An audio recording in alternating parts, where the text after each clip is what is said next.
more productive, self-reliant, and prosperous.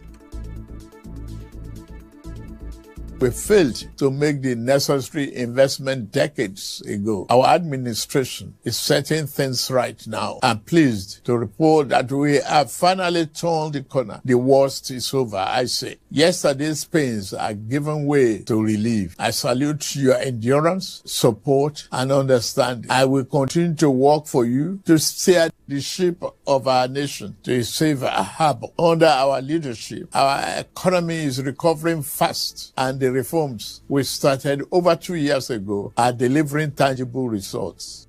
President Tinubu explained that reforms such as the removal of fuel subsidies, unification of foreign exchange rates, and improved fiscal discipline have redirected resources into education, healthcare, agriculture, national security, and infrastructure. Our administration has redirected the economy towards a more inclusive path. These initiatives will generally improve Nigerians' quality of life. As a result of the tough decisions we made, the federal and state government, including local government, now have more money to take care of the people at the lower level of the ladder to address our development challenges. Our administration is setting things right now. Under our leadership, our economy is recovering fast. On key milestones, the president said there has been a record increase in non-oil revenue, stronger foreign reserves at $42 billion and a stable naira. On security, President Tinubu commended the armed forces and security agencies for their sacrifices, saying they are winning the war against terrorism, banditry, and other violent crimes. We see their victories in their blood and sweat to stamp out Boko Haram terror in the northeast, IPOB ESN terror in southeast, and banditry and kidnapping. We must continue to celebrate their gallantry and salute their courage on behalf of a grateful nation. Peace has returned to hundreds of our liberated communities in the northwest and northeast, and thousands of our people have returned safely to their homes. The president also had something to say about Nigerian youth. And our administration, through policy, continue to give you wings to fly sky high. On the spot, Senate President Godswill Akpabio assured citizens that the pains of ongoing reforms under President Tinubu were temporary. Akpabio insisted that the country was already on the path to recovery as the worst was over. He appealed to Nigerians to endure the difficulties with resilience and hope, saying the reforms are beginning to yield positive results. In the same vein, Speaker of the House of Representatives Tajuddin Abbas said Nigeria has come a long way through a checkered history, while the years ahead promised greater unity and prosperity for all. Abbas, in a statement by his chief press secretary, Leke Bayewu, said God had indeed blessed the country with immeasurable human and natural resources. He called for collective effort by all stakeholders towards building a nation of our dreams, regardless of religious, ethnic, and political differences. Former Vice President Atiku Abubakar paid tribute to the uncommon patience, endurance, and resilience of Nigerians who, despite living under suffocating socio-economic and security conditions, continue to hold the country together. In the meantime, the federal government declared October 1st a public holiday, but the celebrations were deliberately kept low-key. Interior Minister Olubunmi Tunji-Ojo urged Nigerians to uphold the spirit of unity and resilience that has sustained the country since 1960, while Information Minister Mohammed Idris explained that there will be no elaborate festivities. The government went further to officially cancel the Independence Day parade. Well, back here in River State, the story is the same. The state government has also cancelled its parade, earlier scheduled to be held today. Permanent Secretary Friday Dede explained the move was in line with the federal government's directives. Opinions are now divided on that decision. Abuja-based political scientist Simbo Olorufemi calls it the right step, arguing that military parades are out of place in a civilian celebration. It says such displays remind Nigerians of unpleasant memories of military rule.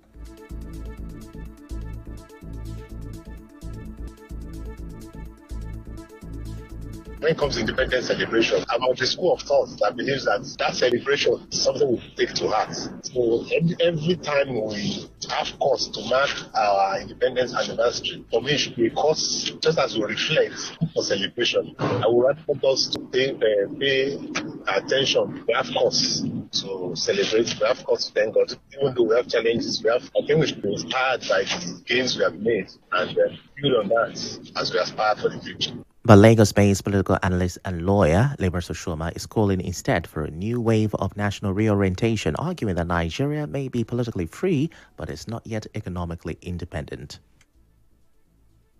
The word independent in itself, you have political independence, but are we truly economically independent? We're still very dependent on a whole lot that are not within the confines of the country. So, on that note, I would say there's really nothing to celebrate. Even though we have progressed in leaps and bounds, but we have retrogressed in so many other areas that our progression now seems like a retrogression. Well, on the street, the mood tells another story. Some residents in River State say hardship, insecurity, and governance failures have overshadowed the day. Others, however, still express hope that the nation can overcome and grow stronger. This country is not smiling with us, and I'm not going to smile with the country. And if I even wear the green, white, green, like people, even if I wear green, people will be like, oh, this thing no reach your size, bad economy, money, all this fuel, this one. Why they celebrate Nigeria? Wetin I wan celebrate for? Wetin Nigeria they do for me? If not now, today, tomorrow, people for don't buy green and white. I no go do anything. I don't like your country. This country where person dey suffer. Waiting for something concerning independence. I'm not celebrating anything. There's nothing there to celebrate. I mean, I don't celebrate. I fear this country. I don't even get where to come out. This new age is a call for all of us to sit up. It's a call for Nigerian leaders to sit up and make sure that the country we get to move forward. Beyond the economy, questions of true independence extend into Nigeria's institutions. Constitutional lawyer Professor Richard Nwokocha says the judiciary has failed to live up to its promise. He recalled the 70s and 80s when Nigerian courts commanded respect and kept politicians in check. But today he says the independence has weakened and public trust is fading.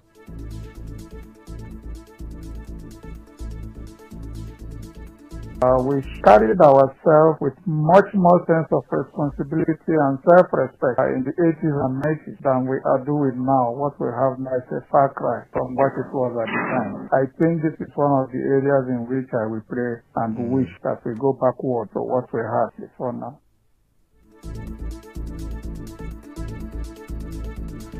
Moving on now, the Vice-Chancellor of River State University, Professor Zeb Obibi, says the recent increase in convocation fees was aimed at helping the university meet its financial obligations and run effectively. Professor Obibi, who made this known in an interview with our correspondent, said that the Students' Union leadership was duly consulted before the decision was made. As you may know, the fees were initially increased to 97,000 naira for first-degree graduate, 145,000 naira for master's, and 220,000 naira for doctorate degree graduate. But following protest from parents and civil society groups, the university management held another meeting with the student union, and the fees were reviewed downward to 60,000, 68,000, 125,000, and 210,000 naira respectively. Our revenue is not sufficient to take care of our challenges, and as management, we thought it wise to harness our sources of revenue. And one of the sources of our revenue is convocation fee. We have programs that need to go through accreditation. We need money. Our hostels are bad. We need to renovate our hostels. We need equipment and books in our laboratory and our libraries. We need a lot of classroom. We need a lot of things.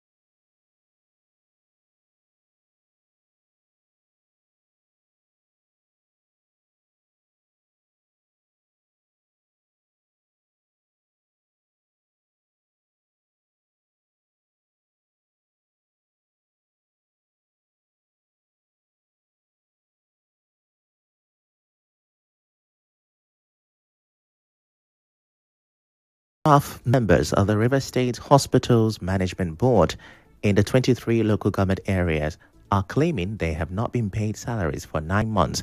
They say hardship has made it impossible to pay rent or school fees even after completing all employment requirements. They are now appealing to Governor Fubara to intervene.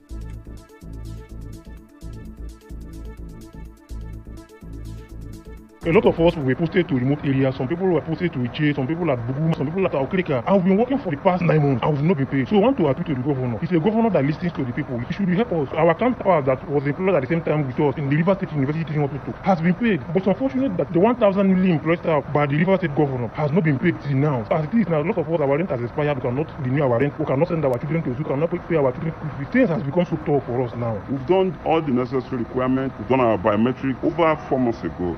So our challenge now is that we don't even know where our problem is coming from, because up till now we've not gotten any single dime, and most of us are coming from different areas. You can imagine somebody paying all the way from Port Harcourt to Ifechukwu General Hospital, and at the end of the day he doesn't get salary. It's really telling on us, so we are appealing.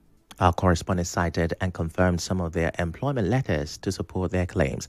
In another development, the National Agency for Food and Drug Administration and Control, NAFDAC, says it has delisted 101 drugs from circulation in Nigeria. In a statement on Tuesday, the agency said the affected products are no longer permitted for manufacturing, importation, exportation, distribution, advertisement, sale, or use in the country. NAFDAC said the action followed requests by market authorization holders to withdraw some products, while others were suspended or cancelled by the agency. The delisted products cut across a wide range of medicines and health items, from antimalarials, various artemether, lumefantrine formulations, and cough treatment to vaccines such as Cyromarex, Rispens HVT, insulin, and growth hormone injectables like Nodipropane, diabetes medicine, Januvia, Janumet, inhalers, and eye drops. Well, away from that, Nigerian Railway Corporation (NRC) has resumed passenger train services on the Abuja-Kaduna corridor. A statement by its Chief Public Relations Officer Callistus Oyemadu said commercial service will resume following the successful completion of all required safety, technical, and operational checks. The development was after the train derailed on August 26, the second to occur at the same station within 13 months. The incident happened shortly after the train passed a manually operated switch point that had been previously declared unserviceable. An investigation by the Nigeria Safety Investigation Bureau (NSIB) revealed that the train derailment was triggered by defective infrastructure and lapses in safety management by the NRC. However, the update by NRC said all necessary checks have been concluded on the train. Well, elsewhere, the Kogi State government is mourning the death of victims of the boat accident which occurred on the River Niger. According to reports, the traders were traveling from the Ibaji local government area of the state to Ilushi Market in Edo State on Tuesday evening when the incident occurred. A statement by the state's Commissioner for Information and Communication, Kingsley Fawon, today, Wednesday, said the death toll in the accident has risen to 26. And now we move straight to business. A banking expert, Ifechukwu, says the move by the Central Bank of Nigeria, CBN, to cut interest rates is a strategic move that will stimulate the economy and increase investment and help industries. The CBN last week cut interest rate by 50 basis points to 27% in its first easing of policy since the COVID-19 pandemic. Mr. Njoku, who is also the chairman, Chartered Institute of Bankers in Nigeria, River State chapter, tells correspondent Martha Okene that the reduction in interest rate will give SMEs and households easy access to credit as they will enjoy lower borrowing rates.